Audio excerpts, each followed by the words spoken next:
தானியங்களில் பச்சைப்பயிறு ஒன்று. பச்சைப்பயிரில் protein, vitamin, folic acid, iron இந்த மாதிரி நிறைய சத்துக்கள் இருக்குது. இப்போ பச்சைப்பயிரை நம்ம முளைக்கட்டுறதுனால இதோட சத்துக்கள் இன்னும் அதிகமாகும். இப்போ வீட்டிலே பயிரை முளைக்கட்டுறது எப்படின்னு பார்க்கலாம். இப்போ நான் அரை கப் பச்சைப்பயிரை ஒரு பாத்திரத்தில் எடுத்திருக்கேன். இப்போ பச்சைப்பயிரை நல்லா கழுவிட்டு நான் தண்ணி ஊற்றி வச்சுருக்கேன். இப்போ தண்ணி ஊற்றும் போது நீங்கள் எப்போயுமே பாதி தண்ணி ஊற்றி வைங்க. அந்த பாதி தண்ணி ஊற்றினா தான் நம்ம பச்சைப்பயிர் முளை விடும்போது அது ஃபுல்லாக வந்துடும். இப்போ நான் ஒரு நாள் கழித்து இதை திறந்து பார்க்குறேன். எனக்கு நல்லா முளை விட்டுருக்கு. நீங்கள் மினிமம் 8 ஹவர்ஸ் வச்சுருக்கலாம், இல்லாட்டி ஒரு நாள் ஃபுல்லாக வச்சுருக்கலாம். உங்களுக்கு நல்லா முளை விட்டுரும். இப்போ இந்த முளைக்கட்டிய பச்சைப்பயிரை நான் ஒரு பாத்திரத்தில் எடுத்துக்கிறேன்.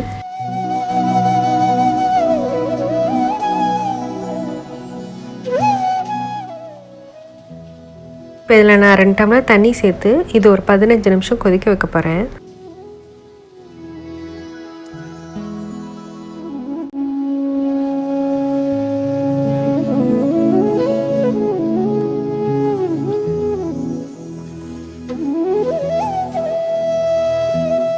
தேவைக்கேற்ப உப்பு போட்டுக்கோங்க.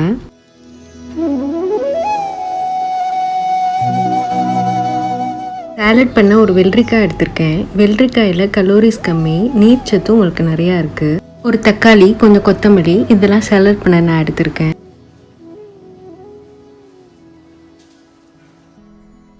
ஒரு லெமன் எடுத்திருக்கேன். லெமன் வெயிட் லாஸ்க்கு உங்களுக்கு நல்லா உதவும்.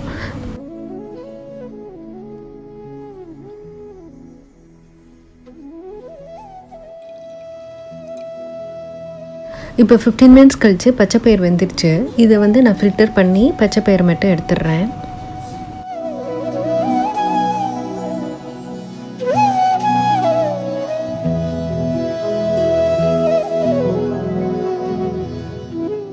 இப்போ நான் கட் பண்ண குக்கும்பரை இதில் நான் சேர்க்குறேன்.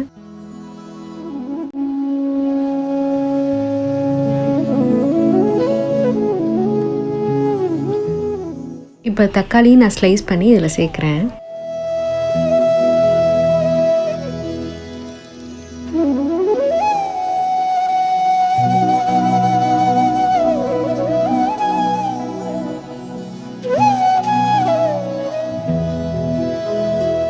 இப்போ நான் கொத்தமல்லியை நல்லா தண்ணியில் அலசிட்டு கட் பண்ணி இதில் சேர்க்குறேன்.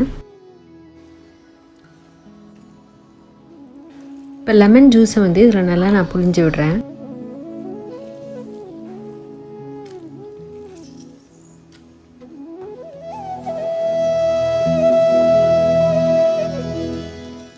தேவைக்கேற்ப மிளகு போட்டுக்கோங்க.